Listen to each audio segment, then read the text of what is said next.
আল্লাহ তাআলা বলছেন, ইয়া আইয়ুহাল্লাযীনা আমানু দুখুলু ফিস সিলমি কাফাহ, হে ঈমানদারেরা তোমরা ইসলামে পরিপূর্ণ প্রবেশ করো। ওয়ালা তাত্তাবিউ খুতুওয়াতিশ শাইতান, এবং তোমরা শয়তানের পদাঙ্ক অনুসরণ করো না।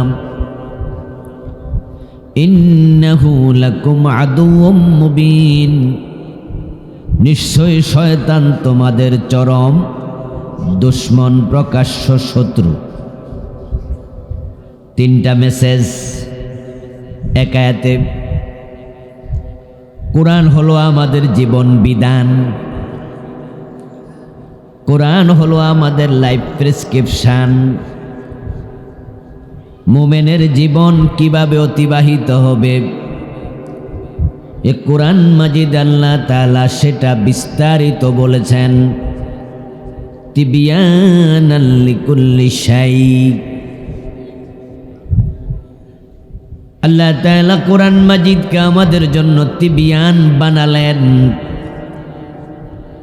যে জায়গায় কিছু কিছু সংক্ষিপ্ত ব্যাপার আছে, সেখানে রাসূলের মাধ্যমে আল্লাহ আমাদেরকে আবার ব্যাখ্যা শিখাইছেন। এ কোরআন এবং সুন্নাহ আমাদের জীবনের জন্য অবিচ্ছেদ্য অংশ, আমাদের পুরা জীবনের সাথে সম্পৃক্ত। তাই পুরাটা জীবন কোরআনের আলোকে কাটাতেই হবে।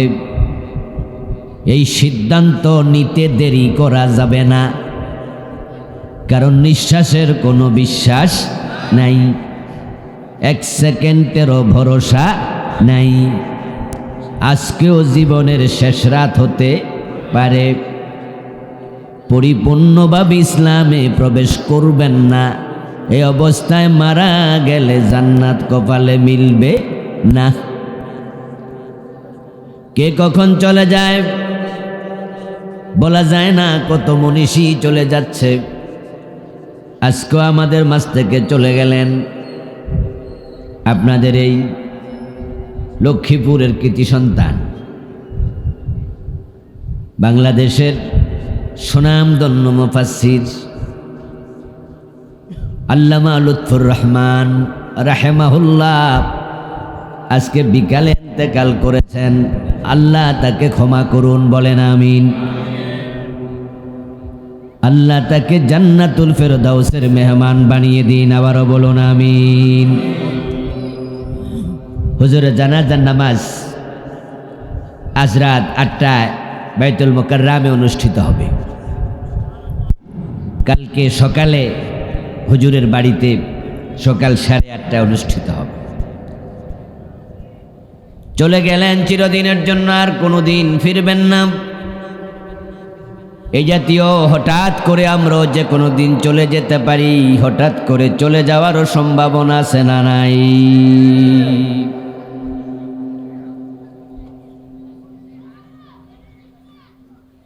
কি মাহফিলের সভাপতি নাকি? আজকের মাহফিলের সম্মানিত সভাপতি মহতারাম রফিকুল ইসলাম রফিকুল হায়দার চৌধুরী সাহেব, বিশিষ্ট শিল্পপতি। আচ্ছা, মাশাআল্লাহ। মহতারাম সভাপতি সাহেব আগমন করেছেন। আমরা সভাপতি সাহেবকে মোবারকবাদ জানাচ্ছি। ওনাকে স্বাগত জানাইতে পারি না, কারণ উনি নিজেই তো সভাপতি, উনি আমরারে স্বাগত জানাবে, কারণ তিনি হচ্ছেন লিডার অফ দিস প্রোগ্রাম। আল্লাহ তাআলা সভাপতি সাহেবের নেক হায়াত দারাজ করুন। আল্লাহ তাআলা ওনাকে তার দ্বীনের, জাতির বেশি বেশি খেদমত করার তৌফিক প্রদান করুন, আবারও বলুন আমিন। আমরা বলছিলাম হঠাৎ করে এসে যেতে পারে বিদায়ের বইন। রে পরে দিল না, সময় আছে, পরে বক্তব্য তো আছে। হঠাৎ করে বিদায়ের ঘন্টা বেজে যেতে পারে যে কোনো সময়। আপনাকে নতুন করে সিদ্ধান্ত নেয়ার সময় আজরাইল নাও দিতে পারে। কারণ আজরাইল তাকে আল্লাহ এমন ক্ষমতা দিয়েছে, সে দুনিয়ার সবচেয়ে ক্ষমতাধর ব্যক্তির জান কেড়ে নিতে তার কাছে অনুমতি চায় না। এবং সময় যখন শেষ হয়, কাউকে 1 সেকেন্ডের জন্য সে আর ফুরসত দেয় না। আল্লাহর হুকুমে যেই কোনো সময় সে এসে যাবে, নিয়ে যাবে আপনাকে আমাকে টেনে ধরে। তাই সিদ্ধান্ত নিতে দেরি করলে ভুল সিদ্ধান্তের উপরও মৃত্যুবরণ করার সম্ভাবনা আছে। যে মানুষগুলো ভুল সিদ্ধান্তের উপর মৃত্যুবরণ করবে, হাসরের ময়দানে আল্লাহ তাআলার সম্মুখীন হওয়ার পরে যখন তারা ধরা পড়বে, তখন তারা আল্লাহর কাছে বলবে, ওয়ালাউ আন্না লানা কাররাতান ফানাকুনা মিনাল মুমিনিন। হে আল্লাহ, তুমি যদি আর একবারের জন্য আমাকে দুনিয়ায় পাঠাও, আমি একজন সত্যিকার মুমিন হয়ে আবার ফিরে আসব। ধরা খাওয়ার পরে বলবা, আল্লাহ যদি আমাকে আর একবার পাঠাও, আমি আর ভুল সিদ্ধান্তের উপর মরব না, আমি সঠিক সিদ্ধান্ত নেব। বলুন তো, এই আবেদন মঞ্জুর হওয়ার কোনো সম্ভাবনা আছে নাকি? আমরা কি পুনর্জন্মে বিশ্বাস করি নাকি? এসেছি একবার, আর আসার কোনো সম্ভাবনা নাই। তাই সিদ্ধান্ত বুঝে শুনে এখানেই নিতে হবে, ভুল করা যাবে না, ভুল করলে উপায় নেই। আল্লাহ তাআলা কোরআন মাজিদ আমাদেরকে বিভিন্ন জায়গায় ডেকে ডেকে বিভিন্ন নির্দেশনা দিয়েছেন। এই যে রমাদান মাস আসতেছে, কত সুন্দর করে ডেকে বলেন, ইয়া আইয়ুহাল্লাযীনা আমানু কুতিবা আলাইকুমুস সিয়াম। ও ঈমানদারেরা, আমি কিন্তু রমাদানে রোজা ফরজ করেছি। ইয়া আইয়ুহাল্লাযীনা আমানু কুতিবা আলাইকুমুল কিসাস। ও মুমিনেরা, যদি কেউ তোমাদেরকে মারে, কেউ কাউকে হত্যা করে, কেউ কারো ক্ষতি করে, আমি আল্লাহ কিসাস ফরজ করেছি। ইয়া আইয়ুহাল্লাযীনা আমানু দুখুলু ফিস-সিলমি কাফা। ও মুমিনেরা, ইসলামে তোমরা পরিপূর্ণ প্রবেশ করো। ভাইরা, আপনারা এই স্টেজে এসব করেন না, মানুষের মনোযোগ নষ্ট হয়। যা হয়েছে হয়েছে, আর দেন না। স্টেজে বেশি করলে মানুষের অ্যাট্রাকশন নষ্ট হয়ে যায়। আমার বন্ধু বলতেছিলাম, আল্লাহ তাআলা আমাদেরকে বিভিন্ন জায়গায় ঈমানদার বলে ডেকেছেন, ডেকে ডেকে বিভিন্ন নির্দেশনা দিয়েছেন। তার মাঝে আজকে তেলাওয়াতকৃত আয়াতের নির্দেশনা হলো 3টা। 1 নাম্বার হলো উদখুলু ফিস-সিলমি কাফা। তোমরা যারা ঈমান এনেছো, ইসলামে পরিপূর্ণ প্রবেশ করো। আমরা যারা ঈমান আনছি, আমাদেরকে ইসলামে পরিপূর্ণ প্রবেশ করার জন্য অর্ডার করছেন কে? আল্লাহ। আল্লাহর অর্ডার পালন করা নফল না ফরজ? ফরজ, এটা আবশ্যক। 5 ওয়াক্ত নামাজ পড়ার জন্য আদেশ করেছেন কে? 5 ওয়াক্ত নামাজ পড়া নফল না ফরজ?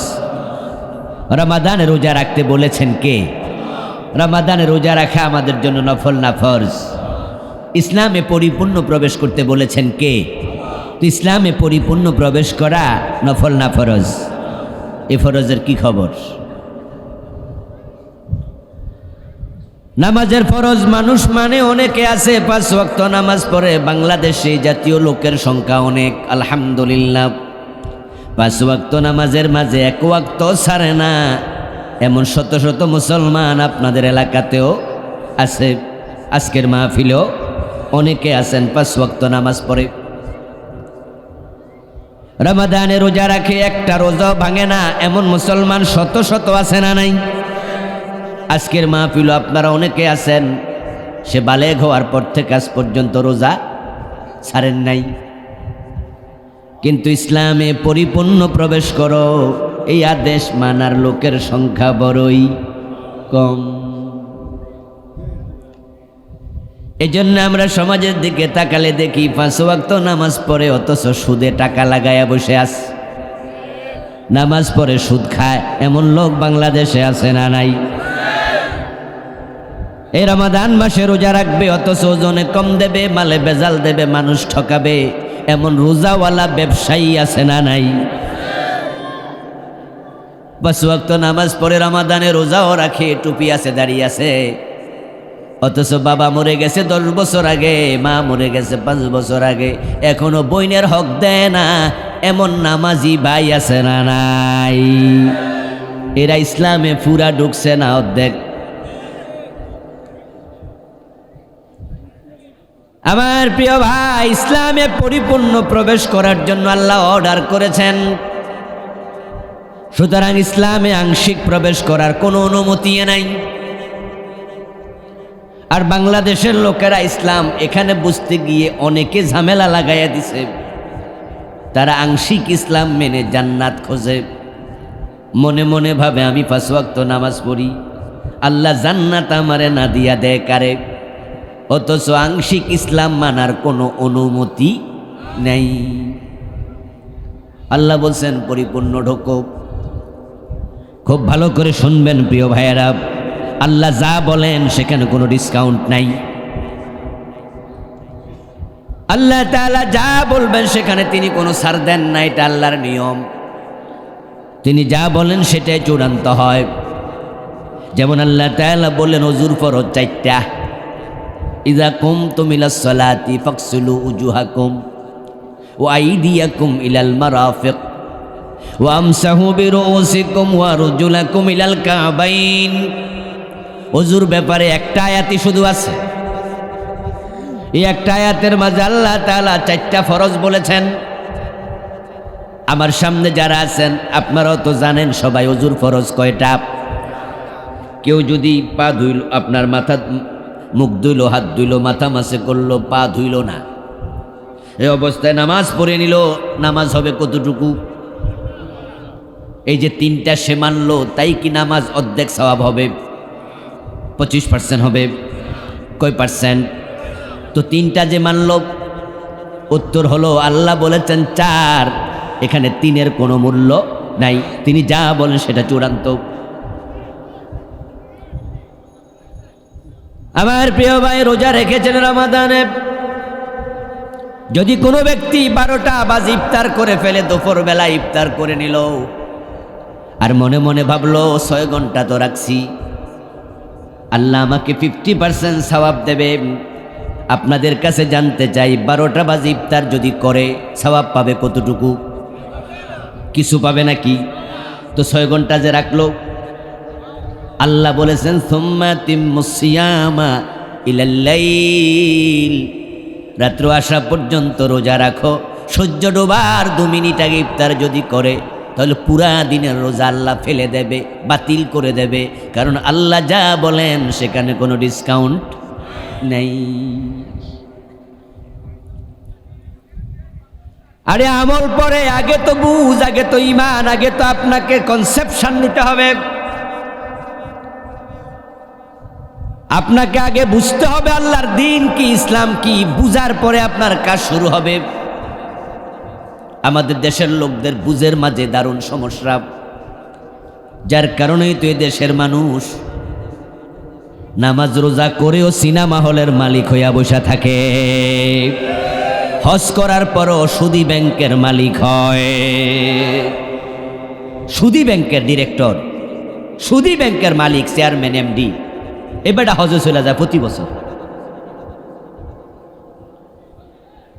লা'না রাসূলুল্লাহ সাল্লাল্লাহু আলাইহি ওয়াসাল্লাম আকিলার রিবা ওয়া মুকিলাহু ওয়া শাহিদাইহি ওয়া কাতিবাহু ওয়া ক্বালাহুম সাওয়া। প্রিয় নবীজি লানত করেছেন, আল্লাহর গজব, আল্লাহর লানত, যে সুদ খায়, যে সুদ দেয়, যে সুদ লিখে, যে সুদের সাক্ষী থাকে, তিনি বলেন সবগুলা এই 4 গ্রুপ অপরাধে সমান। কি অপরাধ? وقال النبي صلى الله عليه وسلم من أكل درهم ربا وهو يعلم أنه أشد من 36 জিনা। যে ব্যক্তি জেনে শুনে 1 টাকা সুদ খাবে তার আমল নামায় 36 বার জেনার গুনাহ লিখে দেয়া হবে। এই 4 গ্রুপ সমান গুনাহগার হবে। লিরিবা 73 বাবান আইসারহু আন ইয়ানকিহার রাজুলু উম্মাহু।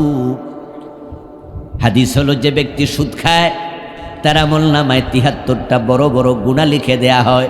সবচেয়ে ছোট গুনাহ হলো নিজের মায়ের সাথে জেনা করা। এই 4 গ্রুপ সমান গুনাহগার। যে সুদ খাইল, যে সুদ দিল, যে সুদ লিখলো, যে সুদের সাক্ষী থাকলো। এখন সিনেমা হলের মালিক হজ করে কেন? মনে মনে ভাবে হজ করলে জান্নাত পাওয়া যায়। ওই সুদী ব্যাংকের মালিক রোজা রাখে কেন? মনে মনে ভাবে রোজা রাখলে জান্নাত পাওয়া যায়। ও দোস্ত, যদি করতে চাও 4 ফরজ খেয়াল করো, 3টা করবা, 1টা করবা না। তোমার 3 ফরজের দাম আল্লাহর কাছে কানাও নাই। রোজা যদি রাখতে চাও সূর্য ডোবা পর্যন্ত রাখো। সন্ধ্যা 4টা বাজে বিকালবেলা ইফতার করে নিবা।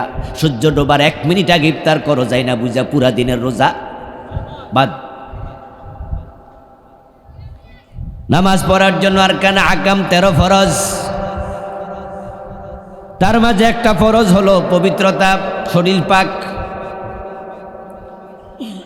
ওই শরীর পাক মানে হলো গোসল ফরজ হলে গোসল, অজু ফরজ হলো অজু, নাকি? অজু আপনার উপর ফরজ। আপনার কাপড় পাক আছে, নামাজের জায়গা পাক আছে, আপনার রুকু সেজদা কেরাত কুদ সব ঠিক আছে, কিন্তু আপনি অজু করেন নাই। ওই 12 ফরজের দাম 1 আনাও। আর কোন ব্যক্তি নামাজ পড়লে অজু আছে, কাপড় পাক, শরীর পাক, যায় নামাজের জায়গা পাক, নামাজ সব ঠিক আছে, কিন্তু বেটা নামাজ পড়তে যায়া সে সেজদা 2টা বাদ দিয়া দিছে, সেজদা করে নাই। বাকিটা সব ঠিক আছে, সেজদা ছাড়া নামাজ হয়েছে। তো বাকি যে 12 ফরজ করলো,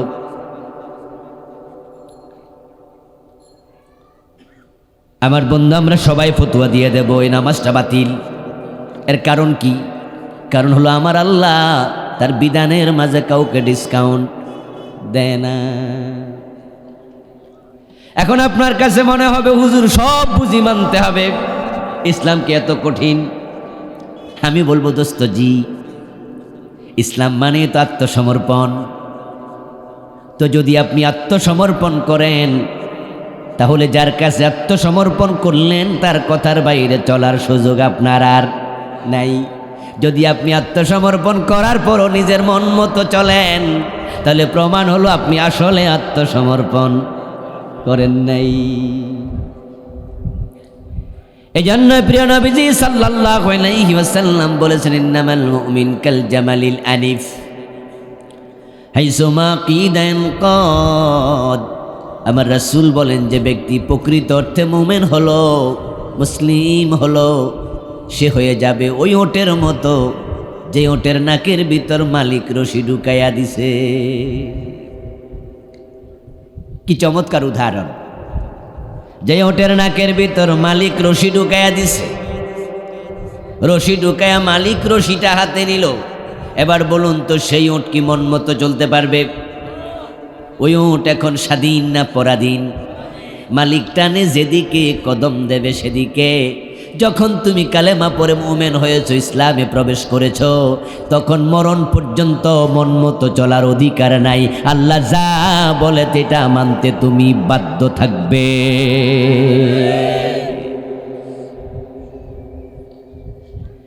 এখন আপনার কাছে যদি মনে হয় যে এত কঠিন ইসলাম, এটা কি মানা সম্ভব নাকি? তাহলে আল্লাহ তাআলা কোরআনে বলছে তুমি ইসলাম থেকে বাইরে হয়ে যাও, তোমার মতো বান্দা আমার দরকার। ফামান শাআ ফালিউমিন ওয়া মান শাআ ফালিয়াকফুর। কোরআনে আল্লাহ বলতেছে যে ব্যক্তি বুঝে শুনে ঈমান আনবে ঈমান আনুক, আর যে ভালো লাগবে না সে কাফের হয়ে যাক। ওয়া মান শাআ ফালিয়াকফুর, যে চায় সে কাফের হোক। আপনার মতো ইমানদার আল্লাহর খুব দরকার, ঠেকায় ফুটছে আল্লাহ। আপনি কিছু মানবেন কিছু মানবেন না, আপনার মতো মুসলমানের কারণে ইসলামের বদনাম হবে। বাংলাদেশে কিছু হুজুরের কারণে, কিছু নামাজির কারণে কাফেররা পর্যন্ত ইসলামকে ছোট মনে করছে। কিছু হুজুর আছে টাকা পাইলে জালেমদের কাছে হাত মিলা।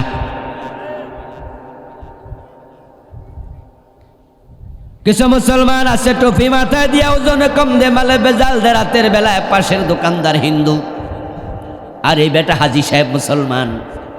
যখন রাতের অন্ধকার রাতে, গভীর রাতে 1 নাম্বার 2 নাম্বার মাল একসাথ কইরা বিক্রি করে, তখন হিন্দু মিয়াও বেজাল দেয়, ওই হাজি সাহেবও বেজাল দেয়। তখন হিন্দু মনে করে চরিত্রের দিক থেকে আমি আর সে সমান। সে মনে বলে তাইলে হজ করে লাভ কি হইল? হে তো হজে যাওয়ার আগেও বেজাল দিছে, এখন হজ থেকে আসার পরও বেজাল দেয়। অথচ বেড়ারা হজে যাওয়ার সময় আমি জিজ্ঞাসা করছিলাম 3.5 লাখ 4 লাখ 5 লাখ টাকা খরচ করে হজে যান কেন? তখন হিন্দুর প্রশ্নের জবাবে ওই মুসলমান দোকানদার কইছিল, তুই বেটা বুঝবি না, হজে গেলে জান্নাত পাওয়া যায়। তখন হে মনে মনে কইব, হজ থেকে আইসাও যদি আগের মতো মালে বেজালে মিশাও, আবার তুমি বেহেশত পাও, তাহলে কি বেহেশত এটা আমি বুঝি। এই বুঝি তোমাদের ধর্ম।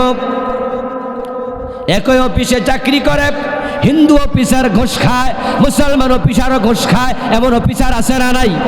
আবার আজান হলে দৌড় মাইরে টুপি মাথা দিয়া মসজিদে চলে যায়, অফিস থেকে আবার মসজিদ থেকে ফিরা আবার ঘুষ খায়। হিন্দু মুস্কি মুস্কি হাসে, কই কি আশ্চর্য ধর্ম রে।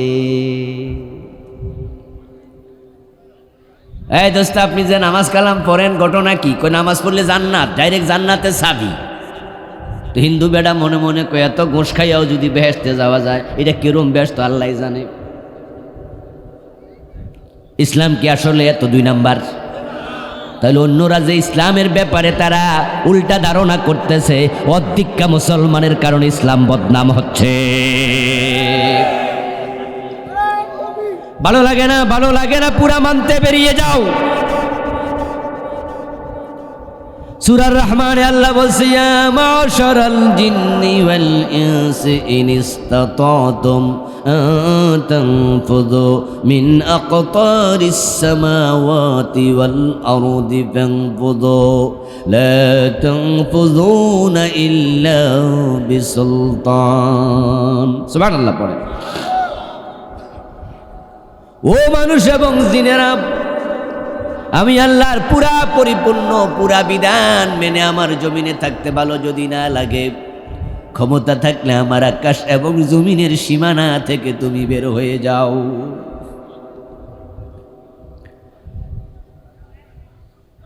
রামগঞ্জ থানা প্রপারে 3 তলা 4 তলা বিল্ডিং আসেনি, ওখানে আপনি ভাড়া থাকেন, আপনার বাড়ি এই গ্রামে, ওখানে কোনো চাকরির সুবাদে ভাড়া থাকেন। যার বাড়িতে ভাড়া থাকেন তার বাড়ির কিছু আইন আছে। প্রত্যেক বাড়িওয়ালা ভাড়াটিয়ার জন্য যে ভাড়ার চুক্তিপত্র করে সেখানে কিছু আইন দেয়, যে আমার বাড়িতে অবৈধ কোনো ব্যবসা করা যাবে না, আমার বাড়িতে ছেলে মেয়ে আড্ডা দেবেন, অন্য অবৈধ কর্ম করবেন, এসব এলাও না।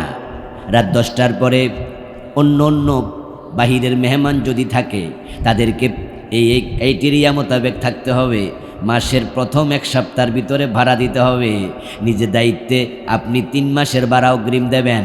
যদি চলে যান তাহলে 1 মাস আগে আমারে জানাবেন। কিছু ক্রাইটেরিয়া দেয়, আপনি সবগুলো মেনে ঢুকলেন, কিন্তু আপনি মানার পরে আস্তে আস্তে করে ভাইলেশন করছেন, এটা মানেন না, ওইটা মানেন না, 15 তারিখও ভাড়া দেন না, 1 মাসের ভাড়া আটকাইছেন, পরের মাসে দিবেন, দেন না, 3 মাস পরে বাড়িওয়ালা আস্তে করে কইব, আস্তে করে যান, আপনার মতো ভাড়াটিয়ার প্রয়োজন। যাবেন না, পুলিশে খবর দেবে, থানায় জানাবে, চেয়ারম্যান সাহেবের কাছে বিচার দেবে। এই লোক ভাড়াও দেয় না, আবার বাড়িও ছাড়ে না, জবরদখলকারীর মামলা খাবেন। আর যদি আপনি বলেন যে ঠিক আছে আমি ভালো হইয়া গেলাম, আগের ভাড়াগুলা নেন, যত আইন আছে সব মানলাম, বাড়িওয়ালা কইব থাকেন, আমার আল্লাহ কয় আকাশ এবং জমিনের সীমানায় থাকবা, আমি আল্লাহর বিধান মানবা না, তোমার মতো বান্দা দরকার নাই। ফানফুজু, আমার আকার জমিনের সীমানা থেকে বেরিয়ে যাও। তারপরে বলে লা তাফুদুনা ইল্লা বিসুলতান, বেরিয়ে যাবেন কোথায়? যাওয়ার তো জায়গা নাই। যাদের দেশে যাবেন আর মঙ্গল গ্রহে যাবেন, ওই মঙ্গল গ্রহের জমিনের মালিক আপনার দাদা নাকি আল্লাহ? ওটা তো পৈতৃক সম্পদ না, ওইটা তো আল্লাহর জমিন, যাবেন আর কই যাওয়ার কোনো সুযোগ নেই। তো যেহেতু যাওয়ার সুযোগ নাই, আল্লাহর জমিনে থাকতে হলে আল্লাহর সব আইন মেনে চলা দরকার আছে না নাই? যদি না মানেন আপনি জবরদখলকারী, মামলা খাওয়ার অপেক্ষা করুন। আপনি ফেরারি আসামি হবেন, রাষ্ট্রের আইন মানবেন না, রাষ্ট্রদ্রোহ মামলা খাবেন।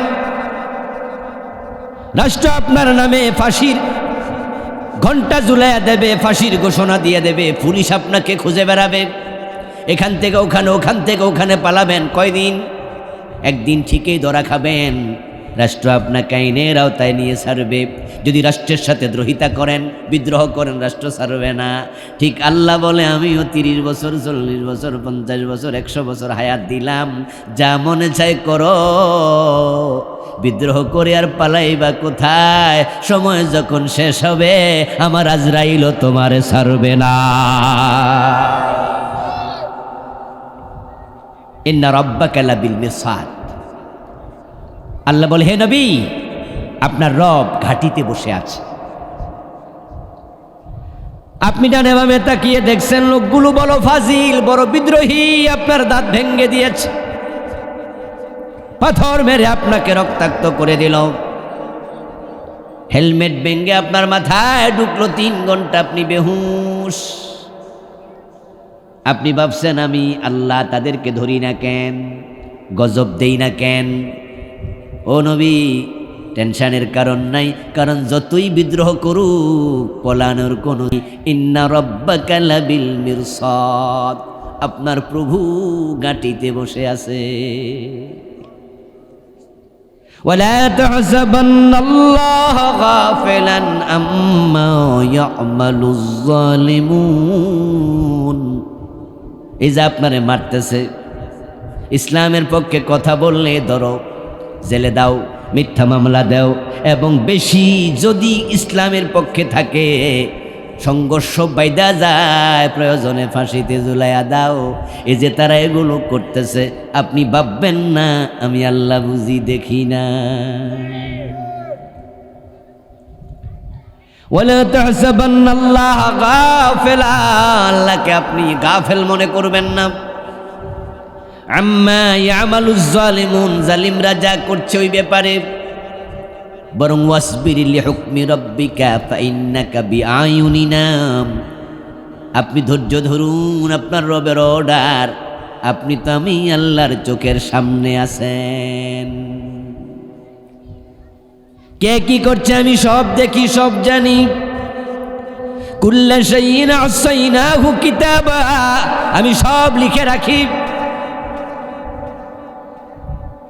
আমি কিছুই বাদ দেই না, সব আমি লিখে রাখি। কড়ায় গন্ডা হিসাব আমি নিয়ে ছাড়ব। যাবা কোথায়? যাওয়ার জায়গা নাই।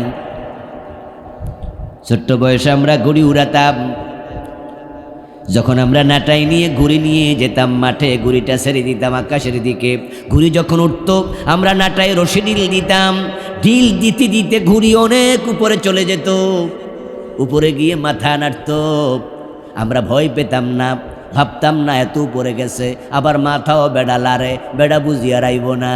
কেউ যদি কেউ বাচ্চা তোর ঘুড়ি কিন্তু মাথা নাই রাখ, আমি আর তোর কাছে যাবো না।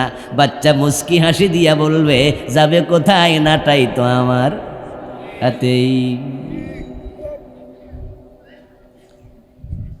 কোরআন কিছু মানো না, বিদ্রোহ করছ। বরং আল্লাহর কোরআন পুরা যারা মানতে বলে তাদের সাথে আরো উল্টা আচরণ করছো। সাবধান হয়ে যাও, আজরাইল যেদিন আসবে হয়তো সেদিন তাওবা করার সুযোগও পাইবা না, তাই এখনই সংশোধন হওয়া দরকার আছে না নাই? উদখুলু ফিস সিলমি কাফা, ইসলামে পুরা ঢুকো। পুরা ঢুকবেন কেন? পুরা ঢোকার কারণ হচ্ছে অর্ধেকটা দিন নিয়ে, অর্ধেক ইসলাম নিয়ে জান্নাত পাওয়া যাবে না।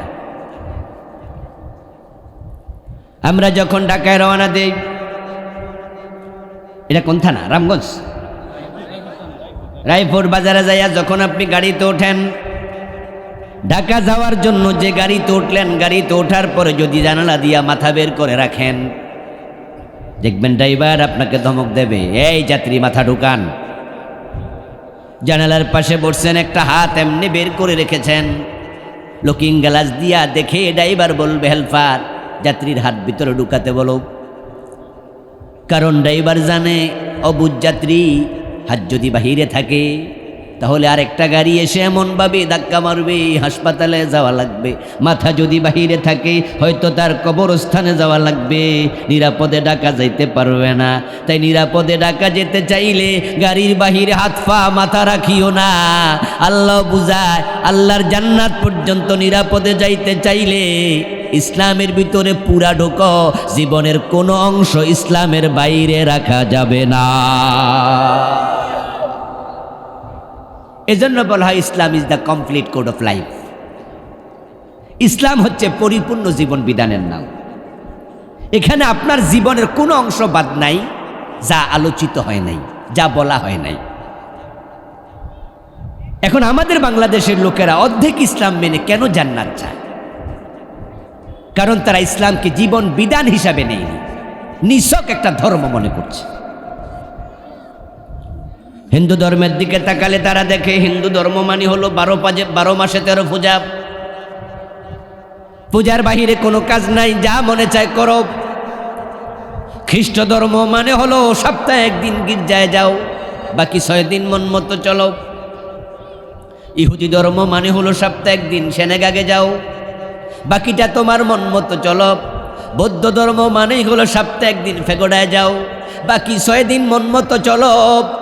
ইসলাম ধর্ম মানে হলো দিনে 5 বার মসজিদে যাও, আর বাকিটা মন মতো চলো। তুমি ভুল করেছ, শুধু দিনে 5 বার নামাজ পড়ার নাম ইসলাম না। তোমার ঘুম থেকে উঠে আবার ঘুমাতে যাওয়া পর্যন্ত প্রতিটা কাজে ইসলাম ফলো করা লাগবে। ইসলাম হলো কমপ্লিট কোড অফ লাইফ, এটা পুরা জীবন ব্যাপী। এই জন্য একজন মুসলিম তখনই মুসলিম হবে যখন সে একটা পা তুলে আর একটা পা রাখার সময়ও ভাববে, এভাবে চলার অনুমতি ইসলামে আছে কি? কথা বলতে ভাববে, এভাবে বলার অনুমতি ইসলামে আছে কি? খাওয়ার সময় ভাববে, এটা খাওয়ার অনুমতি ইসলামে আছে কি? নেয়ার সময় ভাববে পকেটে, এটা নেয়ার অনুমতি আছে কি? কাউকে দেওয়ার সময় ভাববে, এটা দেওয়ার অনুমতি আছে কি? ভাবনা চিন্তা করবে, ইসলাম কি বলেছে, তারপরে সিদ্ধান্ত নেবে, সেই মুসলিম হবে, অন্যকে মুসলিম হবে না। আত্মসমর্পণ অর্ধেক হয় না, আত্মসমর্পণ অর্ধেক হয় না। হাজী সাহেবের মেয়ের বিয়েতে তবলা বাজে, ঢোল বাজে, হলুদ অনুষ্ঠানের নামে বেহায়াপনার বাজার মিলে। ছেলে সাজাতে মেয়ে যায়, মেয়ে সাজাতে ছেলে যায়। মুসলমানের বিয়ে না হিন্দুর বিয়ে তফাৎ করা যায় না, অথচ মেয়ের বাবা হাজি, ছেলের বাবা হাজি। তোমার হজ তোমাকে ইসলাম বুঝায় নাই, বরং তুমি হাজি সাহেবের সুরতে তুমি ভণ্ডামি করছ। জিজ্ঞাসা করলে আস্তে করে বলে দেবে, কি করতাম, ফোলাফাইনে করে। হ্যাঁ হাজি সাহেব, হাজি সাহেব আপনার মেয়ের বিয়েতে এরকম ঢোল বাজবে, রাতের বেলায় হাই সাউন্ডে বক্সে গান বাজতেছে, আমরা পাশের বাড়ির লোকেরা ঘুমাইতে পারি না। হাজি সাহেব কালকে রাতে এটা কি হইল? ফজরের টাইমে কইতেছে নামাজে। হাজি সাহেব মানুষ তো জামাত মিস করে না, জান্নাতে যাওয়া লাগবে না, শীতের মাঝে চলে গেছে মসজিদে। পাশের বাড়ির অভিযোগ করছে, রাতের বেলা আপনার বাড়ির গানের আওয়াজ আমরা ঘুমাইতে পারি না। হাজি সাহেব হাসি দিয়া কয় যে, আমি তো মানা করছি, পোলাপাইন তো শোনে না। দায়িত্ব পালন করেছেন আপনি। আপনার মেয়ের বিয়েতে যৌতুক কেন? আপনার মেয়ের বিয়েতে ছেলের সাধ্যের বাহিরে মোহর কেন? আপনার বাড়িতে বিয়ের অনুষ্ঠানে বেপর্দা বেলাল্লাপনা কেন? ব্যবসা করতে গিয়ে ওজনে কম দেয়া মালে বেজাল কেন? আপনি ইসলামের এক সাইড মানবেন, আরেক সাইড বাতিল করলেন, বাদ দিলেন। এ অধিকার আপনাকে কে দিল? ইসলাম মানে শুধুমাত্র কতিপয় নিয়ম নীতি রেওয়াজ মেনে নেয়া নয়। আল ইসলাম হুয়া তিলকা শারায় আল্লাতী ইয়াতাহাক্কাকু বিহাস সালাম। ইসলাম হলো কতিপয় বিধানের নাম, যে বিধানগুলো মানলে শান্তি প্রতিষ্ঠিত হয়। এজন্য ইসলামের আরেক নাম হলো শান্তি। এখন ইসলামের যে মৌলিক কিতাব, মূল গ্রন্থ কোরআন, এই কোরআনকেও তো আমরা দুই ভাগে ভাগ করেছি। ভাগ করে কিছু আমরা গ্রহণ করলাম, কিছু আমরা বর্জন করলাম। আমি শুরু থেকে বলে আসছি অদ্দিক্কা ইসলামে জান্নাত নাই, এ কথাগুলো কিন্তু আমার নয়। আমার রব কি বলতেছেন এবার কোরআন থেকে শুনুন। আফাতুমিনুনা বিবাদিল কিতাবি ওয়া তাকফুরুনা বিবাদ ফামা জাযাউ মান ইয়াফআলু যালিকা মিনকুম ইল্লা খিজিয়ুন ফিল হায়াতিদ দুনিয়া ওয়া ইয়াউমাল কিয়ামাতি ইউরাদ্দুনা ইলা আশাদ্দিল আযাব। আল্লাহ তাআলা বলছেন, তোমরা কি ইসলামের কিছু মানবা, কিছু বাদ দিবা? কোরআনের কিছু ধরবা, কিছু ছাড়বা? আল্লাহ প্রশ্ন করছেন। তিনি জানেন যে মানুষেরা বড় সুবিধাবাদী হবে। তারা ইসলাম মানবে ততক্ষণ সুবিধা আছে, যতক্ষণ অসুবিধা যেখানে তারা ইসলাম মানতে চাইবে না সেখানে। এজন্য তারা বোঝে, হুজুর ওয়াজ করছে, এ ভাইয়েরা, হাদিসে আছে আদ-দাল্লু আলাল খাইরি কাফাইলিহি ওয়াদ দাল্লু আলা শাররি কাফাইলিহি। যে ব্যক্তি কোনো ভালো কাজ করলো অথবা করার সহযোগিতা করলো, ওই ভালো কাজ যে করেছে তার সাদাকার সওয়াব, সাদাকায়ে জারিয়া সেও পাবে। আবার যে কোনো খারাপ কাজ করলো, খারাপ কাজের সূচনা করলো, খারাপ কাজের পথ নির্দেশনা দিল, ওই খারাপ কাজ যে করেছে সে যেমন গুনাহগার হবে, যিনি করার সুযোগ করে দিছে সে সমান গুনাহগার হবে। তাই সিনেমা হল যারা দিছেন সাবধান কিন্তু, কারণ আপনি মরে যাবেন। এই সিনেমা হলে যত গুনাহ হবে লোকদের, কবরে সমান গুনাহ যেতে থাকবে। সাবধান। ওয়াজ শুনে সিনেমা হলের মালিক বাড়ি গেছে, মনটা একটু কেমন বিষণ্ণ বিষণ্ণ। উনার ওয়াইফ উনারে জিজ্ঞাসা করে, কি বালা কাজে গেছেন, ওয়াজ শুনছেন, মন থাকবে প্রফুল্ল উৎফুল্ল খুশি, কিন্তু আপনার যে মন খারাপ। কই ম্যাডাম, হুজুর যে ওয়াজ করছে উপায় নাই। কি হয়েছে? হয়েছে মানি একদিন সিনেমায় 300, সকালবেলা একটা, বিকালবেলা একটা, রাতের বেলা একটা, প্রতি শোতে যদি 300 করে মানুষ সিনেমা দেখে, একদিনে 900 জন দেখে, লাগাতার 3 ঘন্টা, কত কবিরা গুনাহ হইতাছে। তা আমি মালিক হিসাবে সব আইটা যা আমার ওই পরিমাণ হইলে তো কবরে তো বাইরে ফেরেশতা একবারে তেনা তেনা বানাইল। আমার উপায় আছে? এই কথা শুনে বউ কয়, আখেরাতের এত চিন্তা থাকলে সিনেমা হল ছেড়ে দেন। আরে যদি ফেরেশতার মাইর খাওয়া থেকে বাঁচতে চান, আল্লাহর জান্নাত পেতে চান, তো আপনার সিনেমা হল ছেড়ে দেন, ভালো কিছু করেন। আরে তুমিও তো হুজুরের মতো, সারেন সারেন সারেন। প্রতিদিন কয় টাকা ইনকাম করি তা কি জানো? কথা হইলে আবার দুই দিক একসাথে সামলাবেন কেমনে? টাকারও লোভ আছে, আবার জান্নাতও যেতে চান, মাইর খাওয়া থেকে ফেরেশতার বাঁচতে চান। কই সে বুদ্ধি তো খুঁজতেছি, সে বুদ্ধি তো খুঁজতেছি। সিনেমা হল রাইকা কেমনে জান্নাত পাওয়া যায়, এ বুদ্ধি তুমিও খোঁজো, দুজনে মিল্লা খুঁজো। হঠাৎ করে আবার মুখে হাসি, ইউরেকা ইউরেকা, পেয়ে গেছি বুদ্ধি। কি বুদ্ধি পাইছেন? করে গত সপ্তাহে হুজুর ওয়াজ করেছিল, মান বানা লিল্লাহি মসজিদান বানাল্লাহু লাহু বাইতান ফিল জান্নাহ। যে ব্যক্তি আল্লাহর জন্য মসজিদ বানায়, আল্লাহ তার জন্য জান্নাতে ঘর বানায়। তো টাকার তো আর অভাব নাই, একটা মসজিদও বানাইয়া দিমু। যে এতদিন ধরে কামাইতেছি সিনেমা হলের টাকা দিয়া, টাকা তো আছে, তো মসজিদ একখান বানাই দিলে তো বেহেশতে কি হবে, ডাইরেক্ট ঘর হয়েছে। আমার বন্ধু সুদের টাকা ঘোষের টাকা মসজিদে দান করে এমন লোক আমাদের সমাজে আছে না নাই? হারাম টাকা মসজিদে টাইলস কিনা দেয় আর মনে মনে ভাবে আল্লাহ আমার এতটি সওয়াব দিয়ে দিব। মসজিদে টাইলস লাগবে, মার্বেল পাথর লাগবে, এসি কয়টা লাগবে, কয় টন এসি সবটা আমি দিলাম। রুজি করছো কোত্থেকে? সুদী ব্যাংকের মালিক। হারাম খাইয়া জুলুম করে টাকাওয়ালা হইয়া এই টাকা দিয়া মসজিদ বানাইয়া তুমি জান্নাত খুঁজতেছ, পাগল কারে কয়?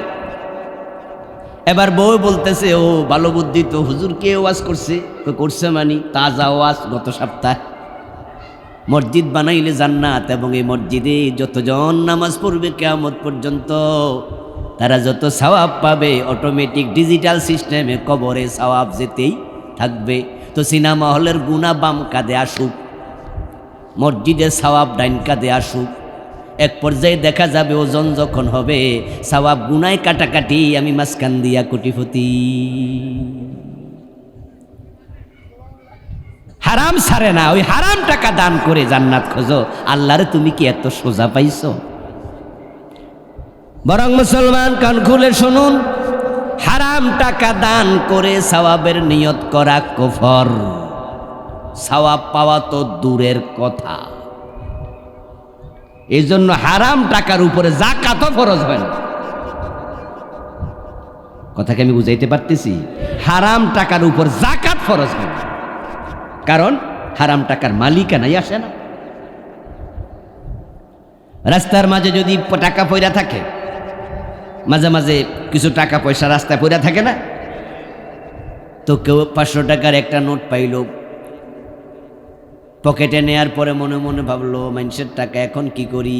প্রথমে তো লোভের ঠেলা নিয়ে আনিছে, এবার ইমান আর লোভ ধাক্কা ধাক্কি করতেছে। লোভ কয় নিস নে খাইলা, ইমান কয় খাইস না, পরের টাকা। এবার হুজুরের কাছে গেছে মাসলা জানার জন্য। হুজুর কইতাছে আরে মিয়া পরের টাকা নিলা কেন, তোমার নিতে কইছে কেডা? এখন দাঁড়ায় দাঁড়ায় ঘোষণা দাও, এই টাকা কার, টাকা কার, টাকা কার।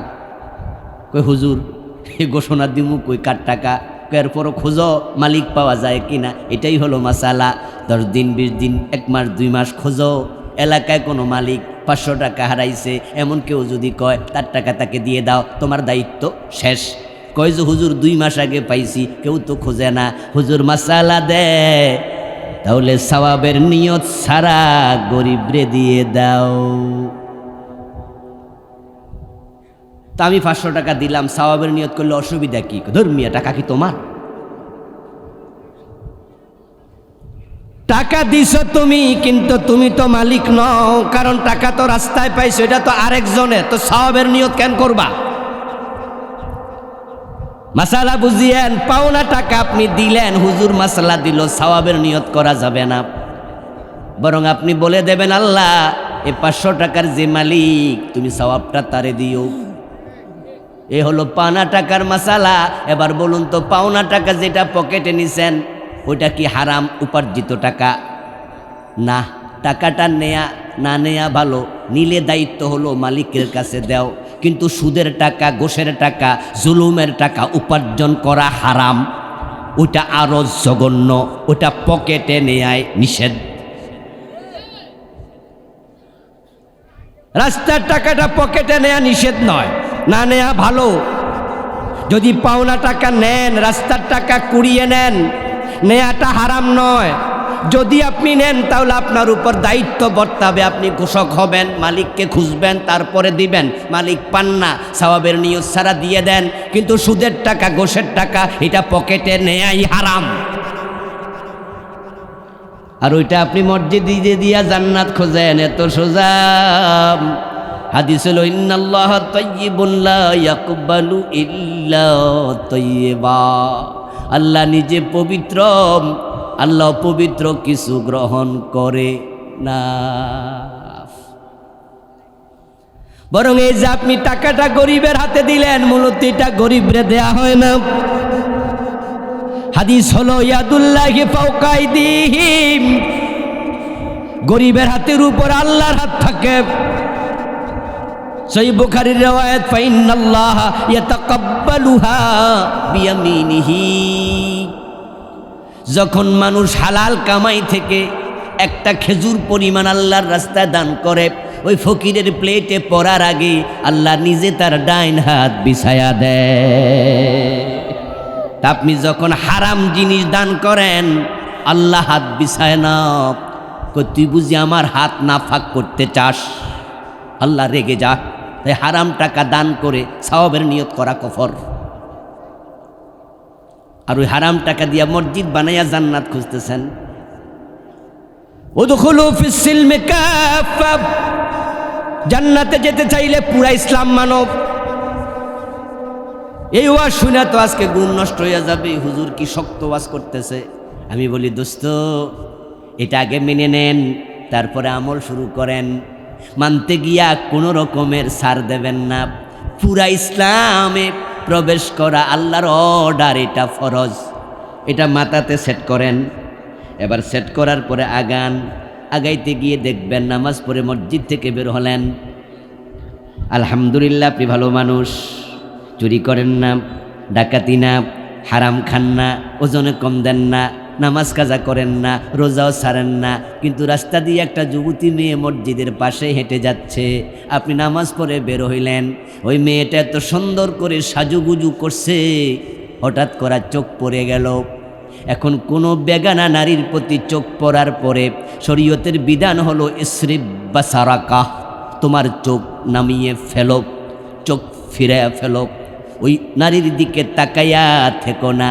কিন্তু এই আদেশ মানতে একটু লেট হয়ে গেছে, কারণ মেয়েটা এতটা সুন্দরী, আপনি তাড়াতাড়ি চোখ নামাতে পারেন নাই। এই যে 1-2 সেকেন্ড 5 সেকেন্ড বেশি তাকাইয়া রয়েছেন, এতে কি গুনাহ হয় নাই? তো ইসলামে পরিপূর্ণ প্রবেশ করার ক্ষেত্রে একটু ঝামেলা তো হয়ে গেল। এখন কি করবেন? এবার আল্লাহ কয়, ও আমার বান্দা, তুমি মেনে নিয়েছো ইসলাম পুরা, এটা আমি জানি, কিন্তু জীবন চলার পথে মাঝে মাঝে কিছু গুনাহ হয়ে যাবে, আমি আল্লাহ এটাও জানি। তাই তোমাদেরকে বানানোর আগেই তাওবার দরজা বানাইছি।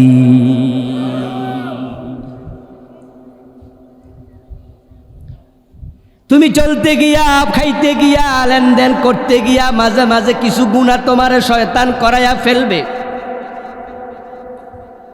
হযরত ইউসুফ আলাইহিস সালামের মতো আল্লাহর নবী যখন জুলাইখা উনাকে সামনে নিয়া ঘরের অন্দরমহলে কাপড় চোপড় খোলা শুরু করছে, ইউসুফ নবীর মনও জুলাইখার প্রতি সামান্য আকর্ষণ তৈরি হয়েছিল। কিন্তু ওই টাইমে উনাকে অপরাধ থেকে, গুনাহ থেকে বাঁচাইছে কে? ইউসুফ আলাইহিস সালামকে জেলখানা থেকে মুক্তি পাওয়ার পরে কেউ একজন প্রশ্ন করেছিলেন, ইউসুফ, যুবক মানুষ, সুন্দরী জুলাইখা আপনার সামনে যখন ঘরের দরজা বন্ধ করলো, কোরআনে পাওয়া যায় আল্লাহ তাআলা বিবৃত করছেন, আলোচনা করছেন, ওয়াগাল্লাকাতিল আবওয়াবা ফাকালাত হাইতা লাক। ওই মহিলা ঘরের দরজা বন্ধ করে কই, ইউসুফ, আমি তোমার, আমার কাছে তুমি আসো। এবার প্রশ্ন করছি, ইউসুফ, একান্তে একজন সুন্দরী রমণী পেয়ে আপনি যুবক মানুষ, আপনার অন্তরে কি কোনো রকমের প্রভাব তৈরি হয় নাই, আকর্ষণ তৈরি হয় নাই? ইউসুফ নবী জবাব কি দিলেন? জবাবটাও আল্লাহ তাআলা কোরআনের আয়াত বানায় আমাদেরকে শোনাচ্ছে। ইউসুফ নবী বলে, ওয়ামা উবাররিউ নাফসি ইন্নান নাফসা লাআম্মারাতুম বিসসু ইল্লা মা রাহিমা রাব্বি। সুবহানাল্লাহ পড়েন। আমি এটা বলি না আমার নফস সামান্য তাড়িত হয়নি, আমি এই দাবি করি না, বরং আমি বলি নিশ্চয় নফস মানুষকে খারাপ কাজে উত্তেজিত করে, আদেশ করে। তবে আমাকে কঠিন সময় হেফাজত করছে কে? গুনাহ হচ্ছে এমন এক জিনিস যেটা থেকে আল্লাহর নবী ছাড়া কেউ বাঁচতে পারেনি, বাঁচতে পারবে না। ভুল আপনার আমার হবেই। আচ্ছা, ওদিকে কি কথা বলে আমি শহীদ হয়ে যেতেছি, আর এদিকে তাকাই। আমার ভাই, আপনি এসি রুমে থাকেন, এসি অফিসে অফিস করেন, এসি গাড়িতে চলেন, আপনি ধুলাবালিতে যান না। কিন্তু বলুন তো, গাড়িতে এসি, বাসায় এসি, অফিসে এসি, এমন লোকও যদি একটা গায়ের জামা গায়ে দিয়া 4-5 দিন একাধারে চলে, গায়ের জামাটাতে ময়লা হওয়ার সম্ভাবনা আছে না নাই? আছে। আচ্ছা, যে বেটা এসি রুমে থাকে, এসি গাড়িতে চলে, এসি অফিসে অফিস করে, ওর গায়ের জামা ময়লা হবে কেন? কেমনে হবে? উত্তর হলো, গায়ের জামা ময়লা হওয়ার কারণ হচ্ছে, বলুন তো, বাতাসের মাঝেও ধূলিকণা আছে না নাই? আছে, আছে। হ্যাঁ, আপনার গায়ের জামা ময়লা হওয়ার জন্য আপনি রাস্তার ধুলাবালিতে গড়াগড়ি খাওয়া লাগবে না। গায়ের জামা ময়লা হওয়ার জন্য ডাস্টবিনের পাশে গিয়ে দাঁড়িয়ে থাকা লাগবে না। এসি গাড়ি থেকে নেমে এসি রুমে ঢুকলেন, এসি অফিসে অফিস করলেন, কিন্তু ধূলিকণা থেকেও ময়লা লাগবে। গায়ের জামা 5 দিন 7 দিন পরে নোংরা হবেই, আগের চেহারা থাকবে না। একবারে দবদবে সাদা হলো, দেখবেন আগের মতো সাদা এখন আর। ঠিক ময়লা থেকে কাপড় যেমন বাঁচে না, আপনি যত বড় মুত্তাকি হন, কিছু গুনাহ আপনারও হবে। নবী ছাড়া কেউ গুনাহ থেকে বাঁচতে পারবে না। এজন্য আল্লাহ তাআলা মানুষকে বানানোর আগে তাওবার দরজা বানাইছে, এবং প্রতিদিন সন্ধ্যাবেলা আল্লাহ তাআলা দুহাত উন্মোচিত করে রাখেন, প্রসারিত করে রাখেন। সারাদিন যারা গুনাহ করেছ, কে আছো তাওবা করে আমার কাছে ফিরে আসবা। সকালবেলা 2 হাত আল্লাহ প্রসারিত করে রাখেন, সারা রাত কারা কারা গুনাহ করেছ, তাওবা করে আমার কাছে কে কে আসবা। যে ব্যক্তি তাওবা করে ফিরে আসে, আল্লাহ শুধু গুনাহগুলো ক্ষমা করে না, ইউবাদদিলুল্লাহু সাইয়্যাতিহিম হাসানাত। আল্লাহ কোরআনে বলেন, বান্দা তাওবা করার পরে আমি গুনাহগুলোকে সওয়াবে পরিবর্তন করে দেই। তো আপনি ইসলামও পুরা মানবেন না, আবার তাওবাও করবেন না, এটা তো হতে পারে না। তাহলে আমরা ইসলামে পরিপূর্ণ ঢুকবো, এটা মাইন্ডসেট করলাম যে অর্ধেকটা ইসলাম মানার কোনো সুযোগ নাই। যখন আমাদের এলাকায় মশার উপদ্রব বেড়ে যায়, তখন আমরা অনেক সময় গ্রামে গঞ্জে কয়েল লাগায়, আবার কেউ মশারিও টানায়। আচ্ছা, মশারি যখন আমরা টানাই, তখন কি মশারির ভিতরে আমরা ঢুকে হাত একটা বাহিরে রাখি, পা বাহিরে রাখি? এমন ব্যাককল লোক কি দুনিয়া পাবেন? বরং পুরাটা বডি সে ঢুকায়, কারণ সে জানে আমি যদি মশারিতে অর্ধেক ঢুকলাম, অথবা আমার দেহের 90% ঢুকালাম, 10% বাহিরে রেখে দিলাম, তাহলে এলাকার মশারা আমার হাত বাহিরে পাইয়া বেজার হবে না, খুশি হবে? এবং তারা গান গেয়ে অন্যদেরকে দাওয়াত দেবে, আসেন সবাই মিলে জিলে খাই। এবং তারা বলবে, এটুকু আমাদের জন্য এনাফ।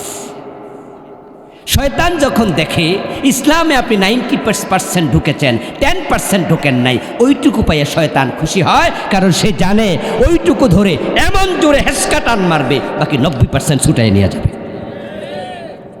ইন্নাহু লাকুম আদুব্বুম মুবিন। বলুন তো, শয়তানের বয়স আমাদের চেয়ে কম না বেশি? বুদ্ধি, এলেম ওর লোকে কুলাইতে পারবেন? সে আপনার রক্তের কণিকার সাথে, লোহিত কণিকার সাথে চলছে। শয়তান ইয়াজরি মিনান নাসি মাজরাদ দাম। আমার প্রিয় ভাই, শয়তানু জাসিমুন আলা কলবি বানি আদম। আপনি তাকে দেখেন না, সে আপনাকে দেখে। সে আপনার কলবের চারপাশে ঘাপটি মেরে বসে থাকে। আপনি যখন ঘুমান, রাতের বেলা নারসারন্দের ভিতরে ঢুকে কুমন্ত্রণা দিতে থাকে। 24টা ঘন্টা আপনার আমার পিছনে লেগে আছে। সে আপনাকে ধোঁকা ফেলবেই, ধোঁকা দেবেই। আল্লাহ তাআলাকে সে চ্যালেঞ্জ করেছিল, যখন আল্লাহ তাআলা তাকে বলেছিলেন, ফাখরুজ মিনহা ফাইন্নাকা রাজিম। আদমকে সিজদা করিসনি, জান্নাতের সীমা থেকে বেরিয়ে যা। শয়তান বের হয়ে আল্লাহকে বলেছিল, রব্বি ফাআনজিরনি ইলা ইয়াউমি ইউবআসুন। হে আমার রব, আপনি আমাকে কিয়ামত পর্যন্ত হায়াত দেন। আল্লাহ বললেন, যা, ইন্নাকা মিনাল মুনজারিন, তোর আমি হায়াত দিলাম। যেই মাত্র সে আল্লাহ থেকে ওয়াদা নিয়ে নিল, ঘোষণা নিয়ে নিল, সে বুঝলো আল্লাহ যেহেতু ওয়াদা দিছে, এ ওয়াদা আল্লাহ লঙ্ঘন করবে না। এবার সে ঘাটতে আর আমি শুরু করব। وقال الشيطان وعزتك يا رب لأغوي عبادك ما دامت أرواحهم في أسجادهم। শয়তান এবার বলতেছো, আমার রব, আপনার ইজ্জতের কসম, আপনার সম্মান মর্তবার কসম করে বলছি, যে আদমের কারণে আমি পথভ্রষ্ট হলাম, ওই আদমের সন্তানরা জান্নাতে কেমনে যায় আমি দেখে নেব। কোরআনে পাওয়া যায়, সে বলছে আমি তাদের ডানে, তাদের বামে, তাদের সামনে, তাদের পিছনে, চারিদিক থেকে আক্রমণ করব। আর হাদিসে পাওয়া যায়, সে বলল তার দেহে প্রাণ আছে যতদিন আমার আক্রমণ চলতে থাকবে ততদিন। এরপর আবার সে বলছে, ওয়ালা তাজিদু আকসারাহুম শাকিরিন, ও আমার রব, রেজাল্ট হবে আমি অধিকাংশ বান্দাকে আমি কাফের বানায়া ছাড়ব, আপনি শুকরওয়ালা পাবেন না, আমি কুফরির মাঝে নিমজ্জিত করব। শয়তান যখন আল্লাহর কাছে এই চ্যালেঞ্জ ঘোষণা করল, তখন আল্লাহ কি বললেন? প্রিয় নবী বলছে, আল্লাহ তখন জবাব দেন, ওয়া ইজ্জাতি ওয়া ইরতিফায়ে মাকানি ওয়া জালালি লা আযালু আগফিরু লাহুম মাস্তাগফিরুনি। ও শয়তানদাকে চারিদিক থেকে আক্রমণ করে গুনার মাঝে ডুবাইবি, এটা আমিও জানি, তবে আমি আমার ইজ্জতের কসম করছি, আমার উচ্চ মর্তবার কসম করছি। এরপরে আল্লাহ 3 বার কসম করে বলেন, আমিও তাদেরকে ক্ষমা করতেই থাকব। তুই 30 বছর 50 বছর গুনাহ করাইবি, সে একবার তাওবা করলে আমি একসাথে 50 বছরের গুনাহ ক্ষমা করে দেব। ইন্না ইবাদি লাইসা লাকা আলাইহিম সুলতান। আরে কায়ত আল্লাহ তাআলা বলছে, ও শয়তান শোন, যারা আমার প্রকৃত গোলাম, আমার কাছে আত্মসমর্পণ করে দিয়েছে, তাদেরকে তুই ধরে রাখতে পারবি না। হয়তো রাতে গুনাহ করায়া ছাড়বি, তাহাজ্জুদের সময় ঠিক এসে তাওবা করে ফেলবে। হয়তো ফজরের টাইমে তুই তাকে পায়ের মাঝে হাত মালিশ করে, তো পা হাত দিয়ে তুই মালিশ করবি, মাথার মাঝে চুলটাই না দিবি, আজান শুনবে কানে, কিন্তু তুই বলবি এখনো রাত আছে, আর একটু ঘুমাও, আর একটু ঘুমাও। হয়তো তুই ফজরের নামাজটা কাজা করাইয়া দিতে পারবি, কিন্তু আমার বান্দা যখন ঘুম থেকে উঠবে, তখন সে এত আফসোস করবে, এত আস্তাগফিরুল্লাহ পড়বে, এতটাই আমার কাছে ছোট হবে, যে গুনাহ তুই করাইছিস ওই গুনাহটারে আমি সওয়াব বানাইয়া দেব। আমার প্রিয় ভাইয়ের, আপনারাই বলুন তো, তাওবার দরজাটা কি বন্ধ হয়েছে না খোলা আছে? খোলা আছে। রাসূল বলছে, পশ্চিম দিক থেকে সূর্য উদিত হওয়ার আগ পর্যন্ত খোলাই থাকবে, বন্ধ হবে না 1 সেকেন্ডের জন্য। ইন্নাল্লাহা ইয়াকবালু তাওবাতাল আবদি মা লাম ইউগারগিস। আল্লাহর হাবিব সাল্লাল্লাহু আলাইহি ওয়াসাল্লাম বলছেন, বান্দার মৃত্যুর গড়গড় আসার আগ পর্যন্ত তাওবা কবুল হতেই থাকে। তাহলে আমরা যে ইসলামকে পরিপূর্ণ ধর্ম, পরিপূর্ণ জীবন বিধান হিসাবে মেনে নিলাম, আলহামদুলিল্লাহ আমরা মুসলিম হলাম। এই জন্য আমরা মসজিদে মানব আল্লাহর আইন, আদালতেও মানব আল্লাহর আইন, ঠিক আছে? ইসলাম পরিপূর্ণ জীবন বিধান। মসজিদ যে আল্লাহর আইনে চলবে, রাষ্ট্র সে আল্লাহর আইনে চলা লাগবে, সব জায়গায় আল্লাহর আইন মানতে হবে। এখানে কিছু মানবেন, ওখানে কিছু বাদ দেবেন, সুবিধাবাদ জিন্দাবাদে মোমেন হওয়া যাবে না। মসজিদে ঢুকতে ডান পা, বের হতে বাম পা, আল্লাহু আকবার বলে নামাজ শুরু, সালাম ফিরিয়ে নামাজ শেষ। ইসলাম খুব বুঝলেন, ইমাম ভুল করলে লোকমা দিলেন, কিন্তু আবার যখন আপনি আদালতের চেয়ারে বসেন, আল্লাহর আইনে, রাসূলের আইনে একটা রায়ও দেন না। আল্লাহকে চোর ধরে হাত কাটো, আর আপনি কোন জেলে দাও। জেলে দিতে বলেছে ব্রিটিশের আইনে, আল্লাহর আইনে হাত কাটো। ব্রিটিশ আইন যদি মানতে থাকো, আল্লাহর আইন বাদ দিয়ে দাও, তুমি ব্রিটিশের গোলাম, আল্লাহর গোলাম হতে পারবে না। এখন ম্যাজিস্ট্রেট কি করবে? চাকরি ছেড়ে দেবে? ও বেটা তো আইনের বইয়ের বাহিরে যেতে পারবে না। উত্তর হলো না, চাকরি ছাড়বে না, বরং সে তওবা করতে থাকবে। আর যারা আইন বানায় তাদেরকে বলবে, আল্লাহর আইন বানাও। আপনারা আমার সামনে যারা আছেন, আল্লাহর আইনের পক্ষে যারা আছে, তাদের পক্ষে আপনাকে যেতে হবে। আর উল্টা জায়গায় থেকে অর্ধিকা দিন নিয়ে বলবেন, অর্ধেক রোজা রোজা না, অর্ধেক নামাজ নামাজ না, অর্ধেক দিন দিন না। আল্লাহ তাআলা আমাদের সকলকে জীবনের প্রতিটি ক্ষেত্রে ইসলামের নির্দেশনা মেনে চলার মতো হিম্মত দান করুক, বলি আমিন। হাদা মা ইনদি ওয়াল ইলমু ইনদাল্লাহ।